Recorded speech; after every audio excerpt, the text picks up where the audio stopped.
Hi guys, मेरे YouTube channel में आपका हार्दिक स्वागत है।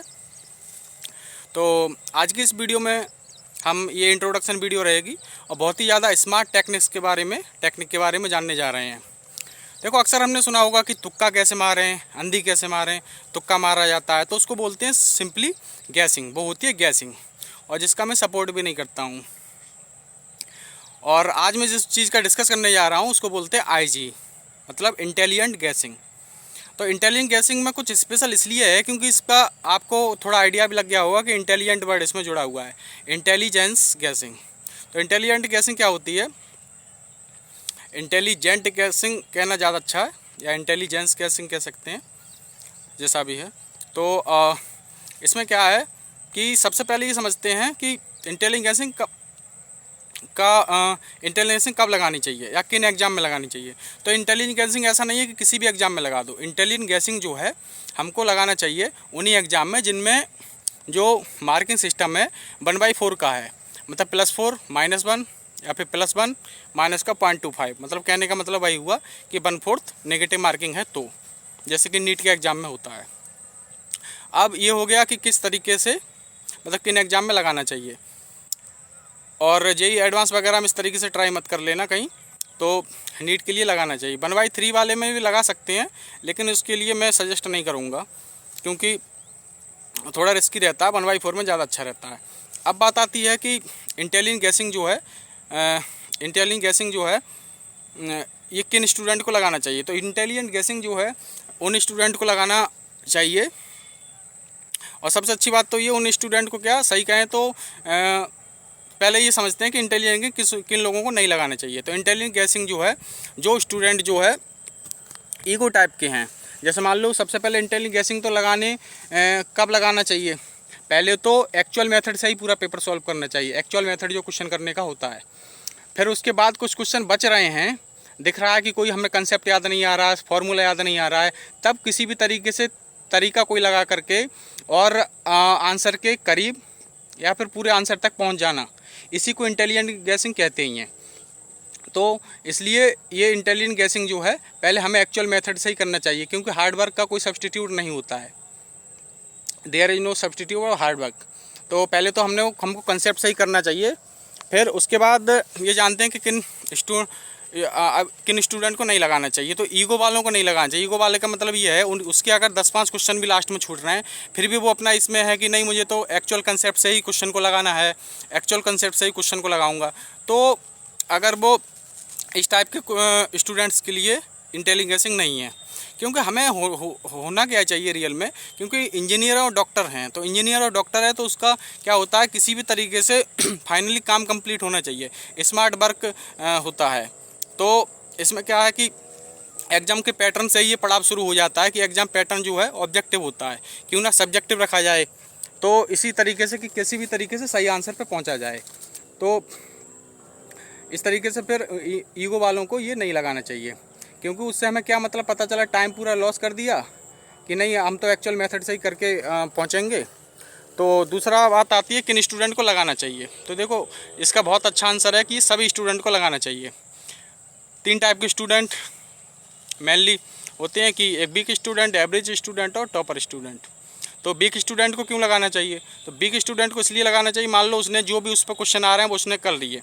अब वीक स्टूडेंट तो कैटेगरी में तो है ही है वो, तो वैसे भी उसके चांस हैं कि उसका सिलेक्शन वगैरह कम है, चांस होने का, उसका सिलेक्शन होने का चांस कम है। तो अब अगर वो इंटेलिजेंट गैसिंग करता है तो उससे कुछ ऐसा चांस बन जाता है कि किसी भी प्रकार का रिजर्वेशन होगा, या कैसा भी उसका कट ऑफ किसी भी तरीके से हैंडीकैप वगैरह होगा, तो किसी भी तरीके से अगर कोई रिजर्वेशन मिल रहा है तो शायद चांस बन जाए, तो एक चांस तो बनता है ना उससे। अब बात आती है एवरेज स्टूडेंट को क्यों लगाना चाहिए। तो एवरेज स्टूडेंट को इसलिए लगाना चाहिए, मान लो एवरेज स्टूडेंट का क्या मतलब है कि वो उतना स्कोर करके आया कि लगभग मेरा जो है कट ऑफ तक मैं पहुँच जाऊँगा। और क्या ज़रूरी है कि जितने वो क्वेश्चन करके आया वो सब सही हुए हों, कुछ नेगेटिव भी हुए होंगे, कुछ गलत भी होंगे, उसकी वजह से नेगेटिव स्कोर जाएगा। तो अगर वो इंटेलिजेंट गैसिंग की वजह से जो उसके कुछ क्वेश्चन जो सही चले जाते हैं, तो उसकी वजह से क्या होगा कि जो कुछ क्वेश्चन सही जाएंगे तो वो उसको मतलब मैनेज कर लेंगे जितने उसके क्वेश्चन गलत गए हैं। इंटेलिजेंट गैसिंग की वजह से जो क्वेश्चन सही जाएंगे, जो पॉजिटिव स्कोर बनेगा, तो वो उसको मैनेज कर लेगा जितने उसके गलत हो गए हैं। तो इस तरीके से जो है एवरेज स्टूडेंट को लगाना चाहिए। अब टॉपर स्टूडेंट को क्यों लगाना चाहिए? टॉपर स्टूडेंट का क्या मतलब है कि दो चार क्वेश्चन बस उसके छूट रहे हैं, तो मान लो उसको कोई 1-2 क्वेश्चन छूटने की वजह से दिल्ली एम्स मिल रहा है या कोई टॉप का कॉलेज मिल रहा है, ठीक है। अब मान लो जब वो इतना अब तक उसने इतने क्वेश्चन किए हैं तो इंटेलिजेंट गैसिंग से भी उसके क्वेश्चन होने के चांसेस मोस्टली ज़्यादातर सही है। मान लो गलत भी अगर चला जाता है तो उसकी रैंक में कोई खास डिफरेंस नहीं आएगा, उसको कॉलेज जो मिल जाता वही मिलने के चांस रहेंगे। तो इस तरीके से अब तक हमने समझ लिया कि किन एग्ज़ाम में लगाते हैं, किन स्टूडेंट को लगाना चाहिए। अब इसके बाद समझते हैं कि आखिर इंटेलिजेंट गैसिंग होता क्या है। तो देखो, किसी भी तरीके से अगर मिनिमम 4 ऑप्शन में से 2 ऑप्शन एलिमिनेट कर दिए जाएँ, किसी भी तरीके से हटा दिए जाएँ, और उसके बाद जैसे मैं एक एग्जांपल लेके बताता हूँ, जैसे आपको लगेगा कि अरे यार इससे गलत होने के चांसेस रहेंगे, नेगेटिव स्कोर हो सकता है। देखो, इंटेलिजेंट गैसिंग हर किसी को करना चाहिए, कभी भी नेगेटिव स्कोर नहीं जाएगा, लेकिन इसके लिए कंडीशन क्या है? 1/4 नेगेटिव मार्किंग पैटर्न होना चाहिए और आपको हर क्वेश्चन में मिनिमम 2 ऑप्शन एलिमिनेट करने आनी चाहिए किसी भी तरीके से। अब देखो, ऑप्शन एलिमिनेट जैसे मैं कुछ तरीका एक बता रहा हूँ। जैसे मान लो चार क्वेश्चन आपने किए, अब 4 में से आपने चारों क्वेश्चन कैसे किए कि 2 ऑप्शन एलिमिनेट करके किए चारों क्वेश्चन। अब जब 2 ऑप्शन एलिमिनेट करके अगर आप चारों कर रहे हो तो इसका मतलब प्रोबेबिलिटी क्वेश्चन होने की, सही होने की कितनी हो गई?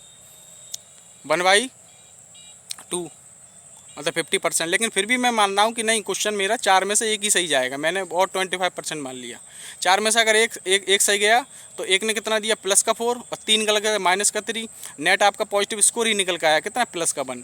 अब देखो मज़े की बात, अगर आप कुछ इस तरीके से क्वेश्चन करने का नंबर बढ़ाते जाते हैं, 4 की जगह 8 क्वेश्चन कर रहे हैं और 8 क्वेश्चन आपने किए, तो 8 क्वेश्चन जो किए तो 8 क्वेश्चन में भी ऐसे ही मान लिया कि फिर 25%। लेकिन 8वां क्वेश्चन इस तरीके से होने चाहिए कि हर क्वेश्चन में 2 ऑप्शन एलिमिनेट होना चाहिए हर हालत में। तो इस तरीके से फिर मैंने मान लिए कि 8 में से 4 सही नहीं गए, 2 सही गए। 2 ने कितना दिया? 2 चौक 8, +8, और जो 6 गलत हो गए -6, कितना बना? +2। 12 ले लेते हैं, 12 में भी ऐसे ही मान लेते हैं 6 सही नहीं गए, कितना गया? 3 क्वेश्चन सही गए। उसमें भी मतलब 12 के 12 क्वेश्चन कैसे होने चाहिए? 2 ऑप्शन एलिमिनेट करके। अब अगर 3 सही गए तो 3 ने कितनी दिया? 3 चौक 12, +12, और 9 गलत हो गए तो कितना आया? +3 नेट यहाँ भी। तो एक तरीके से हमने एक पैटर्न देख रहा है कि हर 4 के सेट पर हमारा +1 ऐड होता जा रहा है। कितना मज़े की बात है। तो इस तरीके से इसलिए कहा जाता है। और मेन बात यही है कि जो तुक्का होता है उसको मैं सपोर्ट नहीं करता हूँ। कड़ बम्बे वो करके कुछ भी लगा दिया, वो नहीं करना चाहिए। लेकिन इस तरीके से क्वेश्चन बहुत अच्छे से लग जाता है।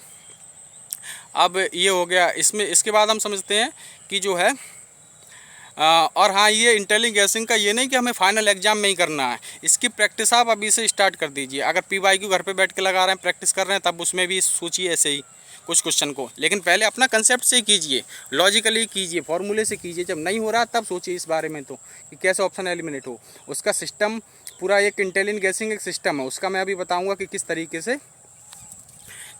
इसको बहुत अच्छे से पूरा सिस्टम होता है। तो इसमें क्या है कि पहले से सब चाहे टेस्ट सीरीज़ आप दे रहे हैं उसमें भी ये तरीका लगाइए, पूरा सब अच्छे से लगाते रहिए। टेस्ट सीरीज़ वगैरह दे रहे हैं कहीं भी, सब कुछ। फिर क्या होता है कि इंटेलिजेंट गैसिंग जो होती है इसके कई टाइप होते हैं। अब इसके टाइप की बात करते हैं। तो टाइप में आ जाइए कि इंटेलिजेंट गैसिंग कि एक तो इस तरीके से कि आपने बहुत ज़्यादा PYQ की प्रैक्टिस कर ली तो आपको एग्ज़ाम में कभी जो है क्वेश्चन देखने को मिल गया वैसा ही, तो आपने बिल्कुल एकदम से आंसर, आपको टाइम कम बच रहा है। अब टाइम कम बच रहा है या तो आप एक्चुअल मेथड से कर रहे हैं तो क्वेश्चन छूट जा रहा है, तो आपको ध्यान आ रहा है कि हाँ यार इसकी तो मैंने इतनी ज़्यादा प्रैक्टिस की है, सेम क्वेश्चन है, इसका आंसर ये आता है, और आपने लगा दिया, क्वेश्चन सही हो गया, क्या जा रहा है? +4 आपका मार्क्स मिल गया। तो ये होता है प्रैक्टिस बेस पर। दूसरा होता है एलिमिनेशन मेथड, किसी भी तरीके से क्वेश्चन को एलिमिनेट कर दो। जैसे ऑड वन आउट होता है, ज़्यादा अच्छे तरीके से कहें तो repetition of odd one out. जब मैं सीरीज स्टार्ट करूँगा तो उसमें आपको समझाऊंगा ये क्या होता है। तो ये तो इंट्रोडक्शन वीडियो है। तो उसमें दूसरा होता है डायमेंशनल एनालिसिस। जैसे मैं बता रहा हूँ किसी क्वेश्चन में किसी तरीके से लेंथ पूछा है और 4 ऑप्शन में से 2 ऑप्शन में जो यूनिट या डायमेंशन है वो इस तरीके से है कि वो लेंथ की नहीं है, वो टाइम की है या फिर वॉल्यूम की है, इस तरीके से है। तो उन 2 ऑप्शन को हम वैसे भी एलिमिनेट कर देंगे क्योंकि यूनिट ही लेंथ की नहीं है, डायमेंशन ही लेंथ की नहीं है। तो और तीसरा तरीका क्या आता है कि जैसे जैसे ट्रिक बेस पर, जैसे बॉन्ड ऑर्डर निकालना है तो बॉन्ड ऑर्डर का एक पूरा MOT लगाएंगे मोलिकुलर ऑर्बिटल थ्योरी के अकॉर्डिंग। मोलिकुलर ऑर्बिटल में बॉन्डिंग मोलिकुलर ऑर्बिटल में इलेक्ट्रॉन भरेंगे, नॉन बॉन्डिंग मोलिकुलर ऑर्बिटल में इलेक्ट्रॉन भरेंगे, फिर बॉन्डिंग मोलिकुलर ऑर्बिटल के इलेक्ट्रॉन में से नॉन बॉन्डिंग के मोलिकुलर ऑर्बिटल को माइनस करेंगे, फिर बाई 2 करेंगे, मतलब bonding minus anti bonding by 2 करेंगे, तब बॉन्ड ऑर्डर निकल के आएगा। ये तो पूरा तरीका हो गया। लेकिन एक क्या होता है, बॉन्ड ऑर्डर का एक ट्रिक होती है, तो ट्रिक से कर लेंगे। तो वो ट्रिक से जब हम कर लेना, किसी भी तरीके से जल्दी हो जा रहा है ना, कम समय में हो जा रहा है, तो वो इंटेलिजेंट गैसिंग का ही तो एक पार्ट है। तो इस तरीके से ये हो जाता है इंटेलिजेंट गैसिंग का किस तरीके से ये पूरा सिस्टम। जैसे क्या होता है कि बड़ा बड़ा और टीचर भी देखो 2 टाइप के होते हैं। एक तो होते हैं एकदम भोंदू टाइप के, आएंगे एकदम से पढ़ाएंगे, कोई भी बुक्स उठाया और एकदम मतलब बुक अपनी जो भी साथ लाते हैं वो बुक लाए और एकदम से लिख दिया और कह दिया कि इसको नोट कर लो।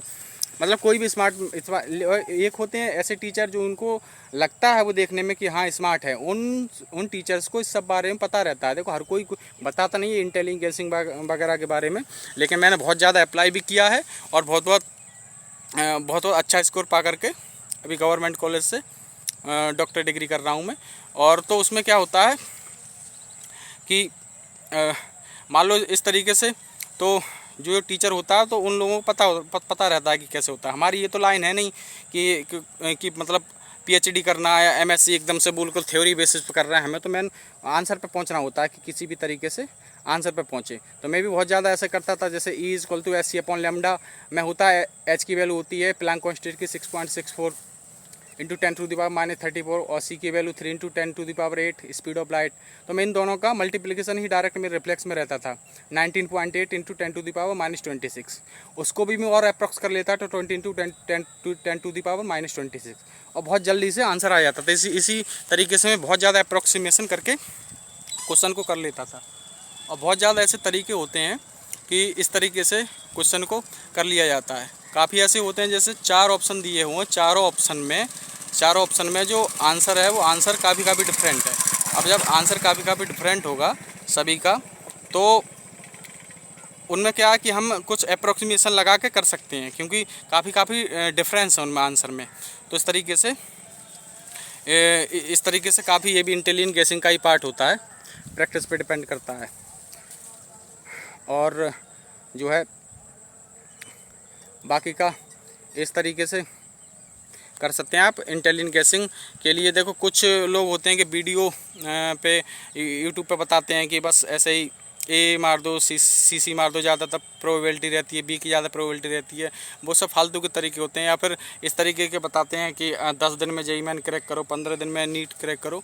ये सब फालतू का होता है, फालतू की चीज़ें होती है। इंटेलिजेंट गैसिंग जो है वो काफ़ी हद तक देखा गया है कि बहुत कारगर चीज़ है और काफ़ी काम आती है।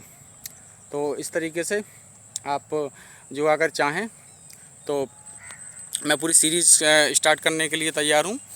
प्ले लिस्ट में बाकायदा अच्छे से एक क्वेश्चन, एक 2 क्वेश्चन में उठा लिया करूँगा और आपको समझाया करूँगा कि कैसे हम इंटेलिजेंट गैसिंग के माध्यम से जो क्वेश्चन आप पे नहीं हो रहा है, जो हमने कंसेप्ट से कर लिया, फार्मूले से कर लिया, नहीं हो पा रहा है या हमारे पास कम टाइम है, तो कैसे हम क्वेश्चन के करीब या लगभग क्वेश्चन के करीब पहुंच सकते हैं। देखो सोच के देखो कि अगर हमने 2 की बजाय अगर 3 ऑप्शन एलिमिनेट कर दिए, तब तो हमने बिना कुछ किए हुए बिल्कुल 100% वो आंसर कर दिया। इतना श्योरिटी तो एक्चुअल मेथड से करते तब भी कहीं ना कहीं लगता है यार कैलकुलेशन में कोई गलती हो गई होगी, तब गलत हो गया होगा।